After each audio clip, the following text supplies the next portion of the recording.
Hello and welcome to the TriathlonDan YouTube channel, and welcome to Home Pierpoint. Now, if you've ever done some Outlaw events in the past before, you'll know that this is the home to a lot of them. The video today is focusing on the Outlaw half bike course, so the half Ironman distance bike course based in Nottingham. I'm going to give you my tips, how I have got around this course faster and faster over the years. So a bit of background.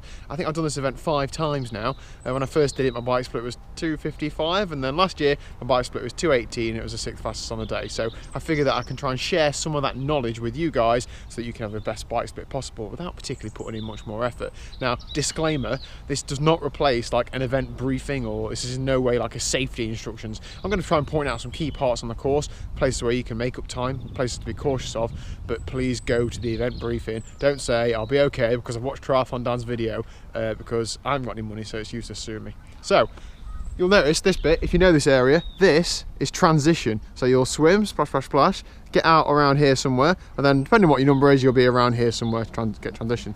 You'll then get on your bike over there, and then you go around the lake, all the way around, and then come out over there, that side somewhere. Now, this point is very important because you just got out of the swim, you're probably a little bit dizzy, but it's also about 2.5 miles around the lake of good going. So if you're feeling good, it's a good place to actually make a few positions up and sort of get cracking on. But there's a couple of corners, but I'll show you them now. Let's get cracking. So after getting on at the mountain line, hopefully better than I did, you go about a mile that absolutely pan flat and straight down the side of the lake, and then you come to the first corners. It actually goes left a tiny bit before it goes right.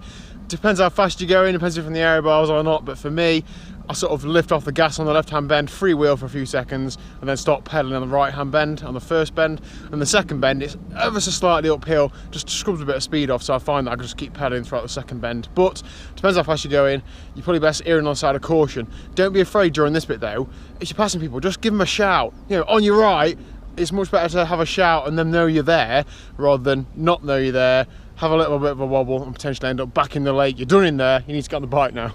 So after you've done your little lap of the lake, you'll come to here, and that's the finish line down there, so you'll get a glimpse of that, see that again later hopefully. You turn left here. Now I know I said that my advice would be, or what I do is, in this first couple of miles, instead of getting fluid and food on, I actually like to just crack on a bit in the first couple of miles, and then when I get on the open road, settle down. I think there's a lot of time to be made up here, but each to their own. Anyway, you come down towards the finish line, it's actually quite a sharp left turn here, then you sort of wind through the car park before you get out onto the open road. Don't stack it here. This for me is always a bit where I'm definitely sat up on the brakes, just taking it steady so I don't faceplant. So once you get out of Home Pierpoint, you're out on the road. There's a few junctions, roundabouts, etc. But they're all managed by Outlaw, so you don't really need to think about it. You just go straight through.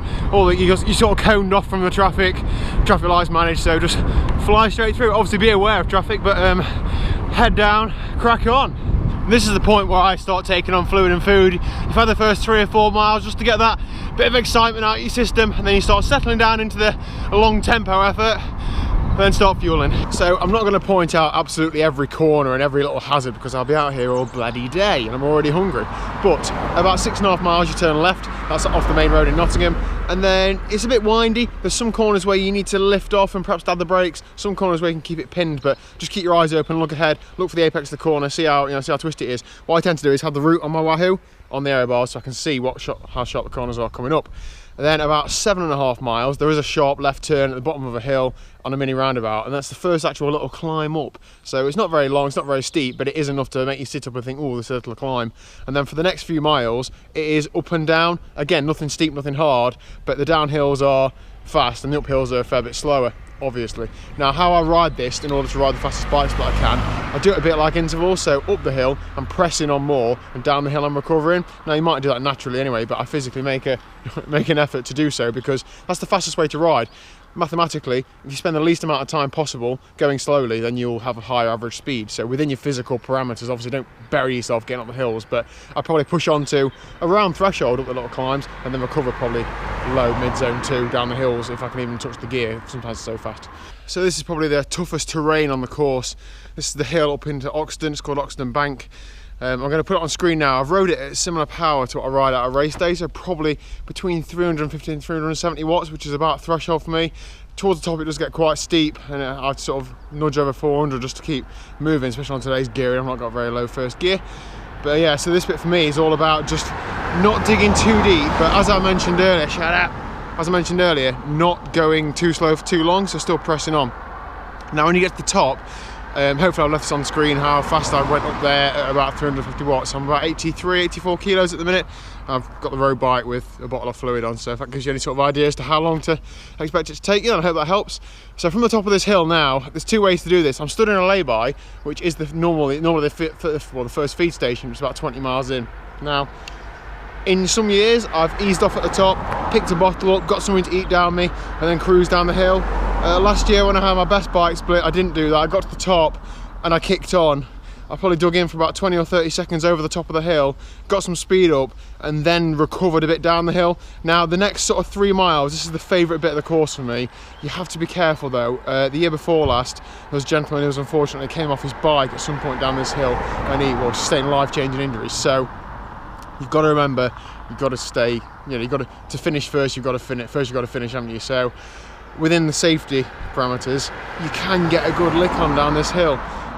In my experience, you don't really need to tap the brakes for anything, and I've probably been sat about 35 miles an hour for a good 2 or 3 miles. It's a real good blast, but as I say earlier, keep your eyes open, look ahead, recce the course if you get a chance. It's a big help. So this for me today really reiterates where I can push on, where I can't. So yeah, anyway, let's get cracked on this downhill bit then.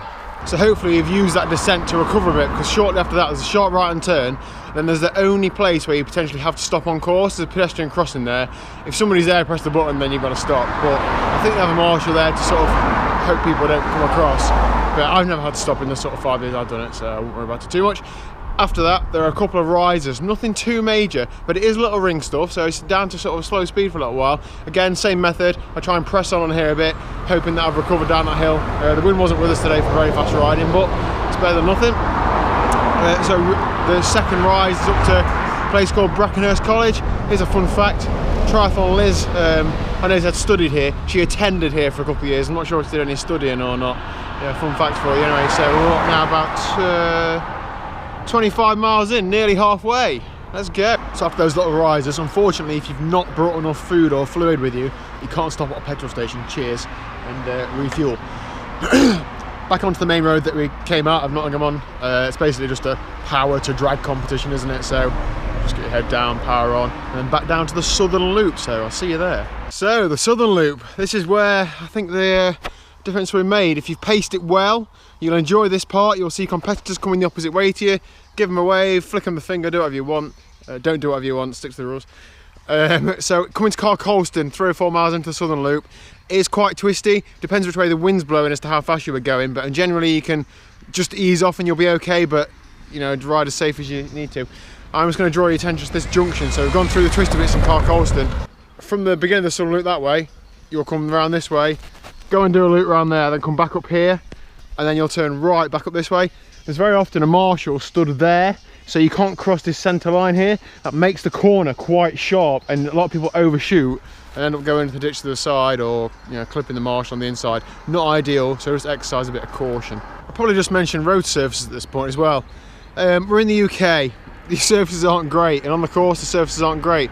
There's not a great deal Outlaw can do about it, to be honest, but just keep an eye out for potholes. You'll see around here there's a lot of bad ones. I mean, Outlaw do a great job of like circling them all in orange paint, but you've got to keep your eyes open. You don't want to puncture, you don't want to fall off. So yeah, there's a lot of rough stuff on the course, but it is what it is. The southern loop's a fair bit more rural than the northern loop, but it's quite exposed. If you look around, the hedgerows are quite thin and quite small, so if it's windy, it might be a bit tougher, so it might pay dividends to hold a little bit back for this little loop. Obviously look at with the wind direction before race day and plan your pace accordingly. About 42 miles in now. I think the second feed station is around here somewhere, and this is normally the one that I pick a bottle up from. So there's normally High Five or water. I don't want to take a High Five carb mix, so I train on it, so I know I'm okay with it. I know I'm all on about getting the fastest bike split possible, but take it easy through the feed station. Nobody likes either wiping out a volunteer or falling off or whatever, or dropping a bottle. Just take that few seconds to pick up what you need. 47.5 miles in, just going back through Colston. This bit is really open. When it's windy, it's brutal. It's hang on to your handlebars. So yeah, about 8 or 9 miles to go. Just back up to those roundabouts again, and then the same sort of 6 or 7 miles of undulating up and down. I've done that bit knackered, and I've done it feeling good, and it's much better feeling good, so please try and save a bit for that bit. And then There's a bit of the course that we can't recce towards the end.